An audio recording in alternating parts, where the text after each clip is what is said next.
Bonjour et bienvenue dans la quotidienne de School TV, l'émission qui vous raconte l'éducation au quotidien. Au sommaire, aujourd'hui, stress de l'orientation, angoisse des mauvaises notes. On va prendre une grande respiration avec Sandrine Dirani. Elle est l'invitée du Grand Oral et sa spécialité, c'est l'éducation en mode zen. L'anti-sèche des Maguessel. L'anti-sèche, vous le savez, c'est la manière dont l'actualité résonne dans les programmes. Programme d'anglais aujourd'hui. Et l'actualité, c'est un anniversaire, celui de la naissance d'Edgar Allan Poe. Le magazine Vocable lui consacre un dossier dans son numéro de janvier. L'heure de la récré est toujours avec Emma, direction Saint-Nazaire, où les médiathèques ont mis en place une activité tout à fait étonnante pour les enfants. Et puis enfin, comme tous les jeudis, nous avons rendez-vous avec Plateau Repas, la chronique de notre nutritionniste et diététicienne Sandra Ferreira. Vous aimez le popcorn, mais vous redoutez ses effets sur la santé. Eh bien, restez à l'écoute. Sandra a un truc. Sandra, elle a toujours un truc, en fait. La quotidienne de School TV, c'est maintenant. C'est parti. Grand Oral. Parcoursup saison 6, c'est parti ou presque. La plateforme ouvre le 18 janvier et on va régulièrement parler orientation dans la quotidienne pendant toute cette période. Et un des messages qu'on va marteler, c'est que l'orientation ne commence pas et ne s'arrête pas avec Parcoursup. C'est un processus de long terme et c'est bien le sujet du jour et le sujet qu'on va aborder avec la créatrice du site Zen Educ, Sandrine Dirani. Sandrine, bonjour. Bonjour. Vous êtes également autrice de plusieurs ouvrages aux éditions de Book. Il y a notamment Ton meilleur atout, c'est toi. 9 étapes pour mieux se connaître et pour réussir ses études. Et le petit dernier, je maîtrise l'orthographe. 7 pas pour reprendre confiance en soi. On le voit à chaque fois. Alors là, vous précisez qu'il y a des tests et des vidéos avec. Pour celui-ci, qu'il y a des cartes mentales par un champion de mind mapping. C'est des bouquins qu'il faut lire stylo à la main. Oui, tout à fait. En fait, on pense qu'il faut être acteur de ses apprentissages pour apprendre efficacement. Voilà. Et surtout, il faut travailler sur les 3 profils d'apprentissage. Donc, on a tendance à dire qu'on est plutôt visuel, plutôt auditif, plutôt kinesthésique. Pourquoi pas ? D'ailleurs, il y a des tests dans les livres pour savoir quel est votre profil prédominant. Mais tous les neuroscientifiques vous le disent, pour apprendre efficacement, il faut apprendre C'est une combinaison. Voilà, c'est ça. Alors là, j'ai le kinesthésique, il faut que j'écrive. On me donne des devoirs à faire. Le kinesthésique, il est en mouvement. C'est quelqu'un il va bouger, il va se mettre en action, il va faire pour apprendre, il va mettre ses émotions pour apprendre efficacement. Le visuel, bien sûr, il voit, il apprend. Il se crée des images mentales aussi pour apprendre. Et l'auditif, c'est quelqu'un qui entend, qui apprend. Donc lui, c'est le petit génie à l'école, parce qu'en fait, quand le prof parle, il entend, il apprend. Donc c'est extraordinaire. Il m'énerve celui-là. Oui, il nous énerve plus maintenant. Vous rappelez, vous racontez un certain nombre de dispositifs comme la gestion mentale, par exemple. Oui. Est-ce qu'on peut rappeler comment ça fonctionne, par exemple, la gestion mentale ? Vous dites que ça va aider c'est exactement... à se trouver. Alors, la gestion mentale, c'est ce qu'on vient de dire maintenant. Ça veut dire qu'il y a 3 profils d'apprentissage et qu'il faut apprendre en combinant ces 3 profils d'apprentissage. Donc, on peut tout à fait, par exemple, envisager de marcher en apprenant son cours. Donc, on est en mouvement et en même temps, on apprend son cours. On peut tout à fait envisager de faire des questions-réponses avec un copain. Donc, les parents, c'est vrai, quand ils ont tendance à dire « Ah non, tu travailles moins bien avec un copain », c'est pas vrai. En fait, on peut travailler super efficacement parce que c'est des questions précises, on y répond efficacement. On peut réciter son cours à ses parents, on peut faire une carte mentale. Donc, vraiment, la gestion mentale... Comment une carte mentale, par exemple ? Alors, une carte mentale, c'est de mettre l'idée centrale au centre, donc voilà, et après de faire des branches avec des idées qui émergent, qui émanent de cette idée, et après des sous-branches. Et pour pouvoir vraiment la personnaliser au maximum et la faire sienne, c'est de mettre des pictos, des images, des choses qui vous rappellent le mot-clé ou les mots-clés que vous mettez et bien sûr les couleurs que vous aimez. Vous parlez aussi du sketchnoting. Oui, alors c'est pareil, c'est plein d'outils de pensée visuelle, c'est de mettre en image en fait des pensées pour vraiment bien les ancrer dans sa tête. Et on peut mettre en image sans écrire. Par exemple, vous suggérez aux enfants, aux adolescents, mais ça vaut pour les adultes, de prévisualiser leur semaine. Oui, alors de prévisualiser leur semaine, de prévisualiser leur réussite. C'est tous ces exercices de visualisation où quand on s'imagine en train de faire quelque chose, c'est déjà, on met son cerveau en action pour que la chose se réalise. Plus ton cerveau la considérera comme réelle, exactement. Et plus il l'acceptera. Une partie de la manière dont on va essayer de s'inventer un avenir repose sur des croyances. Sont-elles des alliés ou des ennemis ? Je vous ai lu, j'ai la réponse. Mais vous n'avez pas bien compris. Oui, c'est ça, il n'a rien compris.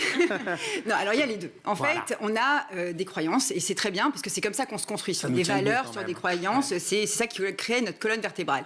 Après, il y a des croyances qu'on appelle les croyances limitantes, qui sont, par exemple, je suis nul en maths. Mais qu'est-ce que ça veut dire, je suis nul en maths, quand on est en 6e ? ou bien moi... Alors, je vais vous expliquer. Je peux vous le dire. Non, vous n'êtes pas nul en maths. En fait, il faut justement briser. C'est quoi? Ou bien je suis pas fait pour gagner de l'argent, ou bien je suis pas fait pour réussir, ou bien les gens... Personne n'aurait réagi là sur la... Non, ça je veux bien, ouais. Ça, je suis fait quand même pour réussir. Ou bien les gens vont se moquer de moi et tout ça. Donc, en fait, il faut briser ces croyances. Donc, déjà, la première étape, c'est d'en prendre conscience. Et la deuxième étape, c'est de créer des croyances qui vont aller les contrer, ces croyances limitantes, pour les transformer en croyances aidantes et pouvoir écrire sa véritable histoire, son propre scénario de vie. Tout ça, je peux le faire stylo en main avec votre livre, je peux le faire sur le site internet Zeneduc. Exactement. Mais sinon, je le fais quoi? Avec mes parents, avec mes enseignants, avec ma famille, avec des professionnels? Alors, on peut le faire avec des professionnels, on peut le faire avec ses amis, on peut le faire en se posant des questions sur soi-même, en prenant des temps vraiment où on se pose des questions sur qui on est, c'est quoi, qui on est, quelles sont les choses qui nous intéressent, notre personnalité, quels sont nos rêves, quelles sont nos aspirations. Puis on peut aussi interroger des gens. Qu'est-ce qui, selon toi, est la chose qui me limite le plus, qui limite le plus ma réussite? Et là, prendre conscience de qui on est, prendre conscience de nos limites pour pouvoir les lever et puis véritablement advenir. Un site internet Zeneduc, 2 livres, dont ton meilleur atout, c'est toi. 9 étapes pour mieux se connaître et réussir ses études. Je ne l'ai pas dit, et j'aurais dû le dire en début d'émission d'ailleurs, puisque tous les outils, je suis allé directement sur cette dimension outils, parce que c'est vraiment le côté livre-outil, moi, qui m'a beaucoup plu, mais sont organisés en 3 parties. Il y a le corps, le cerveau, qui fait partie du corps, mais avec des fonctions particulières, et le cœur. On va reparler de ces 3 fonctions juste après l'anti-sèche.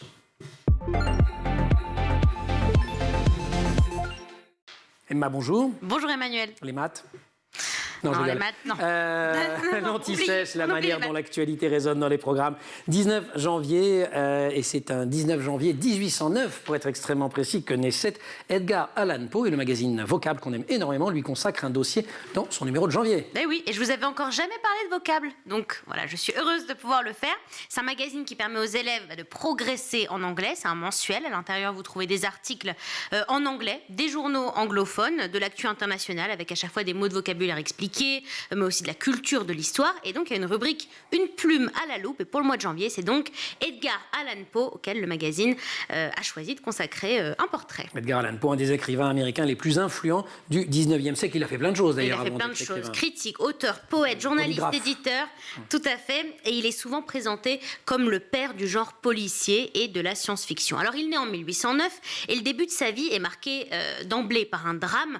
L'année suivant sa naissance, son père abandonne sa famille. Et 1 an plus tard encore, sa mère meurt de la tuberculose. Donc le petit Edgar, il est adopté par un couple. Et c'est pour cela d'ailleurs qu'il s'appelle Edgar Allan Poe. Poe, c'est le nom de famille de ses parents biologiques. Et Allan, celui du couple qu'il a adopté quand il n'avait pas encore 2 ans. Et alors, il lit à ce moment-là, ton meilleur atout, c'est toi. Et non, pardon. Et l'écriture, mais il y a un peu de ça quand même, finalement, parce qu'il va croire en lui. L'écriture s'impose très vite dans sa vie. Voilà, c'est un élève brillant, il a envie d'écrire, mais il est obligé d'arrêter ses études, car pas assez d'argent pour les financer. Il s'engage dans l'armée, mais finit par faire en sorte de se faire renvoyer. Ce qu'il veut, lui, c'est vraiment écrire. Il publie des poèmes en 1827 et en 1830, mais ça passe complètement inaperçu au début. Il se tourne alors vers le journalisme. Oui, mais le métier... Tous les poètes, voilà. Je peux vous en parler. Mais en tout cas, le métier... Oh là là. Vous avez des poèmes. Non, pas du tout. Bon, en tout cas, le métier de journaliste, il est très précaire, il gagne très mal sa vie, mais c'est là qu'arrive le premier succès littéraire. Le magazine Baltimore Saturday Visitor, hebdomadaire paru à Baltimore à l'époque, propose un concours et $50 à celui qui écrira la meilleure nouvelle. Et c'est Edgar Allan Poe qui remporte le premier prix avec sa nouvelle Le manuscrit trouvé dans une bouteille, que le journal publie. On est en 1833 et la carrière de l'écrivain, ça y est lancée. Plein de journaux vont se battre pour publier des textes d'Edgar Allan Poe. Mais oui, aventure sans pareil d'un certain Hans Pfaall, par exemple, qui est considéré comme la première nouvelle de science-fiction moderne. Edgar Allan Poe imagine un futur où les gens peuvent utiliser des montgolfières pour se rendre sur la Lune. Ceci dit, science-fiction, mais des montgolfières sont en train vraiment d'être testées pour aller dans l'espace. Je vous en avais déjà parlé. Donc, il est un peu avant-gardiste, Edgar Allan Poe. Voilà. Il commence à vivre de ses écrits littéraires, mais c'est quand même par le journalisme que sa carrière prend un nouveau tournant. Oui, il devient rédacteur en chef adjoint d'un magazine que rachète ensuite un ami à lui. Et à partir de ce moment-là, Edgar Allan Poe a une liberté totale de publication. En 1841, il publie par exemple Double assassinat dans la rue Morgue, qu'on étudie d'ailleurs au lycée en cours d'anglais. Suivent d'autres nouvelles dans d'autres magazines et des poèmes aussi dont le plus connu reste Le Corbeau, publié en 1945. 1845. En 1900, vous avez raison. Je vous avais dit, les maths, c'est pas mon truc. 1845, qui raconte l'histoire d'un homme qui pleure la mort de son amour Léonore. Et il y a ce corbeau au-dessus de lui qui répète sans cesse « jamais plus »,« nevermore » en anglais. Voilà, ce qui finit par faire sombrer le narrateur dans la folie. Ce thème d'ailleurs de la folie, la mort, la perte, le deuil, ils sont omniprésents dans ses écrits. Oui, je vous disais qu'il était pionnier dans le genre de la science-fiction, mais il est un des écrivains qui impose également le style de roman policier. D'ailleurs, chaque année, on décerne le prix Edgar Allan Poe, qui récompense chaque année les meilleures œuvres du genre policier, justement. Et il meurt tout jeune, 1849, 40 ans. Tout à fait, 40 ans. Très peu de temps après sa femme Virginia, son décès le fait d'ailleurs sombrer dans l'alcoolisme. Il a des bouffées délirantes, il le vit très mal. Et encore aujourd'hui, on connaît pas bien les circonstances exactes de sa mort. En tout cas, en France, c'est un certain Charles Baudelaire, tout à fait, qu'on en apprend plus sur l'écrivain, sur Edgar Allan Poe, puisque Baudelaire admirait Poe. Et puis rien d'étonnant à cela, parce qu'ils ont les mêmes thèmes de prédilection. Voilà. Et c'est notamment grâce à Baudelaire que Poe a pu se faire connaître en France. Et vous, si vous avez envie de connaître Edgar Allan Poe, vocable, vous lisez vocable. Voilà, c'est super. Et merci, on se retrouve pour la récré. Absolument. Grand oral, Sandrine Dirani. Sandrine Dirani qui a créé Zen Éduc en 2016 pour aider un maximum de jeunes à acquérir des compétences essentielles, mais surtout à devenir autonomes et acteurs de leurs apprentissages. Elle est aujourd'hui l'invitée du Grand Oral. Comment vous avez eu l'idée ? Alors, j'ai 2 enfants, dont mon aîné... Qui ont 11 ans d'écart, c'est ça ? Qui ont 11 ans d'écart, donc Alexandre et Swan. Et Alexandre avait des difficultés à apprendre, c'était pas facile, ça n'a jamais été fluide, la scolarité. Et donc, ça m'a fait développer des trésors d'ingéniosité pour essayer de comprendre ce qui pourrait l'aider au maximum. Et c'est comme ça qu'est né Zen Éduc. Et vous dites que 11 ans, l'écart entre les deux, plein de choses avaient changé. Je ne suis pas la même personne, évidemment, heureusement. Et c'est ce que j'essaye de faire comprendre aux jeunes dans Ton meilleur à tous et toi, c'est qu'on est des êtres en mouvement. Donc bien sûr qu'on a des croyances limitantes, bien sûr qu'il faut les lever, bien sûr qu'on a des objectifs, des rêves, mais on a le droit de changer de rêve, on a le droit de changer d'objectif, on a le droit de changer de tout dans la vie parce que la vie change et que nous, on change avec. Et c'est ça qui est beau. Les erreurs que vous ne commettriez plus ? Quand je dis erreur, le mot est un peu lourd. Des choses que vous faites différemment aujourd'hui. Alors déjà, je suis pas du tout la même mère. Je suis beaucoup plus cool avec Swan que je l'étais avec Alexandre. Swan, il l'a dit tout à l'heure. Il a dit. Qu'est-ce qu'elle est cool. Elle est vraiment sympa. Non, ça énerve un peu Alexandre, normalement. D'accord, exactement. Ça énerve Alexandre. Voilà. Non. En fait, c'est que je prends les choses complètement différemment. Je comprends qu'en fait, les choses ne sont pas figées, que leur avenir est devant eux et que l'avenir de tous nos jeunes est devant eux et qu'ils vont apprendre plein de choses sur le chemin. On est tous plus ou moins avancés sur le chemin de la vie, mais on est tous en apprentissage permanent, nos enfants comme nous d'ailleurs. Et donc, c'est ça qui est génial. Ce qui est très important dans ce livre, j'y insiste, vous insistez beaucoup, vous, sur le fait que c'est normal de tâtonner, c'est normal de se tromper, c'est normal de ne pas savoir. Voilà, c'est à la fois un livre pratique, c'est une méthode, mais ce n'est pas une vérité révélée qui vient d'en haut. Vous êtes né au Liban, vous êtes arrivé en France dans une famille qui n'avait pas vraiment les codes du système. Quelques années plus tard, vous entrez à l'ESCP Europe. Et puis ensuite Zen Éduc.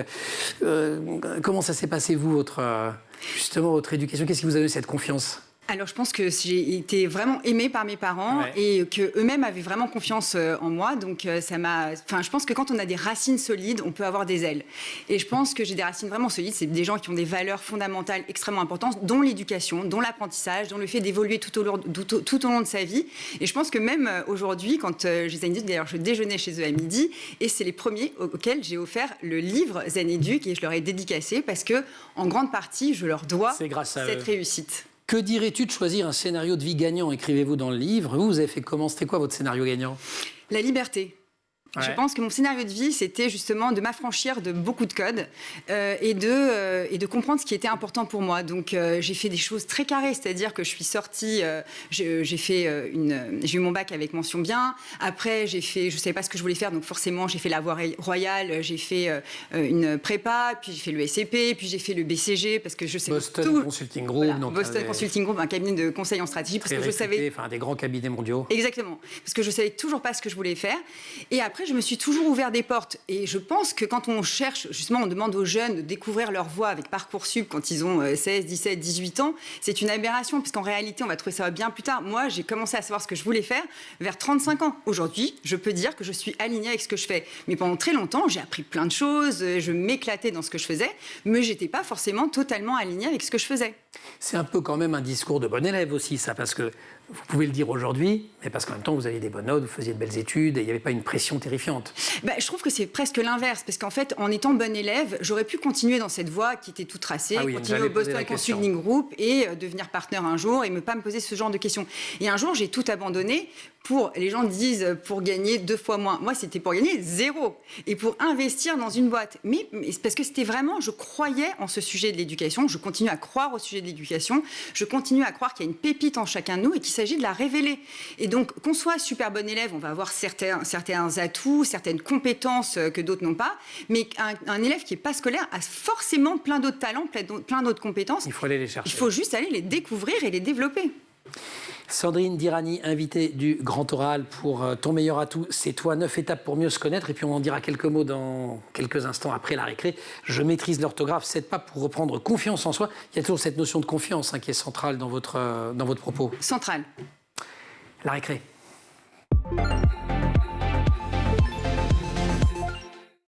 Rebonjour Emma. Rebonjour Emmanuel. Direction Saint-Nazaire, dans cette heure de la récré, les médiathèques de la ville ont mis en place une drôle d'activité pour les enfants qui allait forcément vous plaire. Mais oui, vous allez me dire que je vous raconte que des histoires canines, mais que voulez-vous, c'est l'actu, c'est pas moi.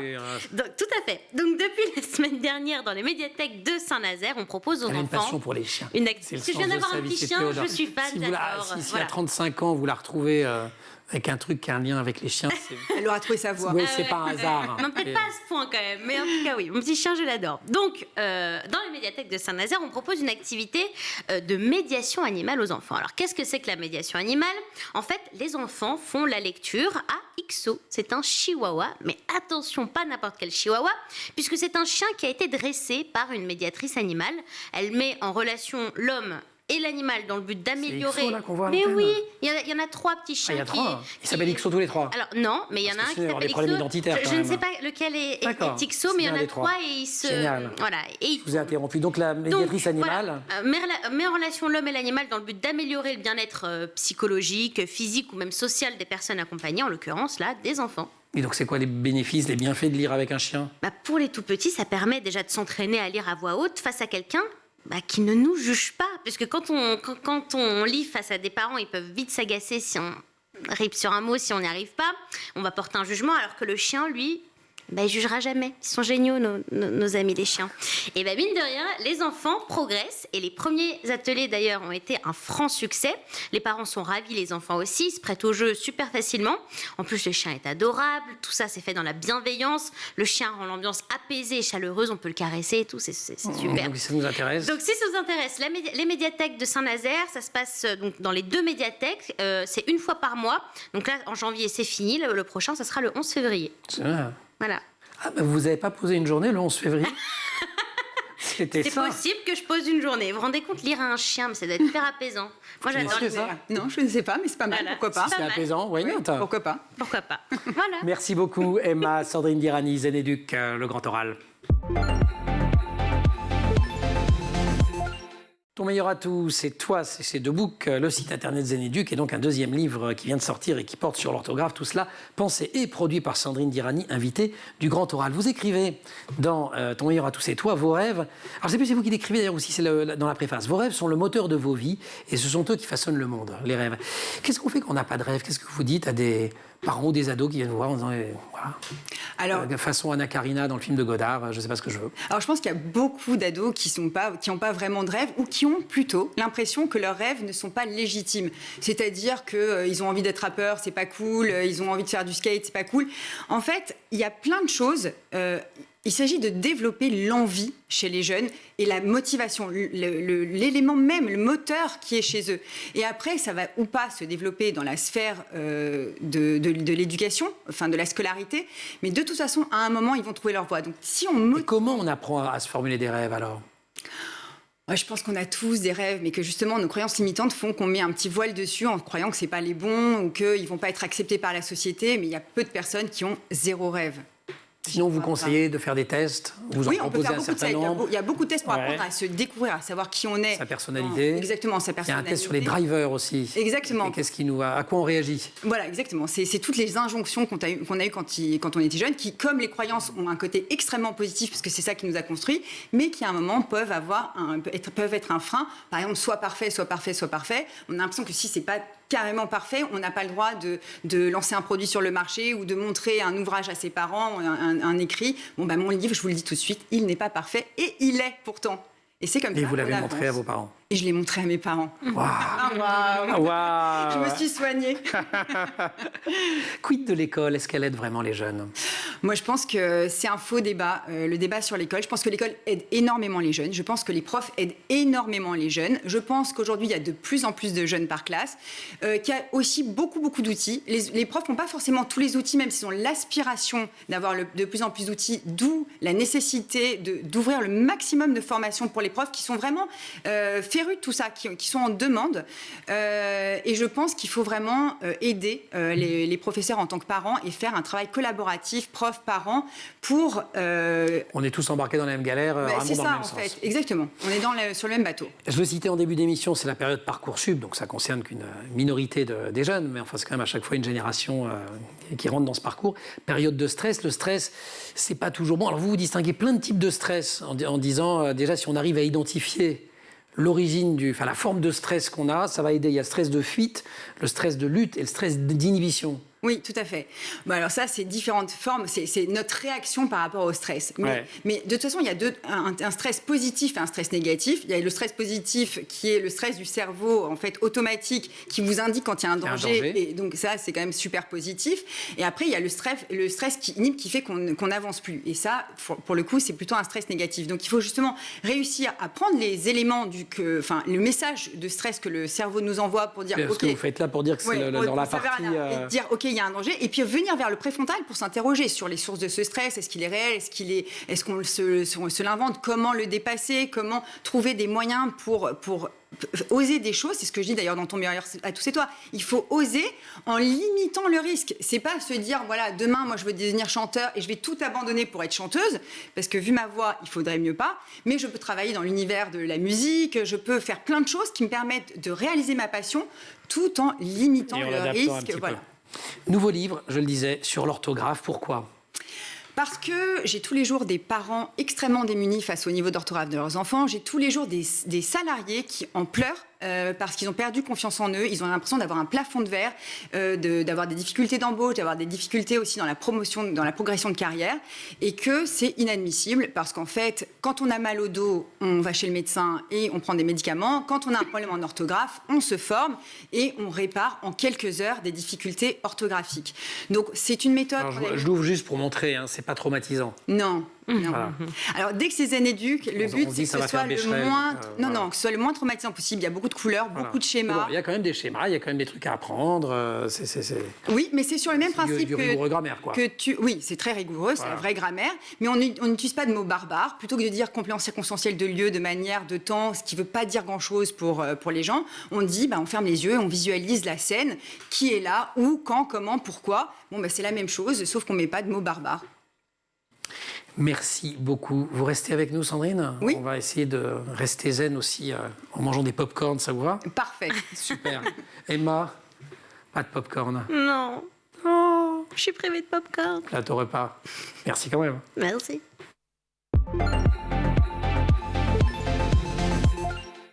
Plateau repas, c'est tous les jeudis notre rendez-vous avec Sandra Ferreira, notre chroniqueuse, diététicienne, nutritionniste dans le civil. C'est aujourd'hui la journée mondiale du popcorn. J'ai cru rêver en voyant ça. Il y a donc une journée mondiale du popcorn, le popcorn que les enfants et certains parents adorent. Il a sa journée.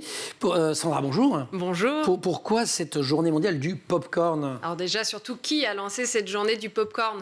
Sans surprise, les Américains. Les Américains, sont les États-Unis, effectivement. Alors, c'est vrai que le popcorn est un incontournable au cinéma.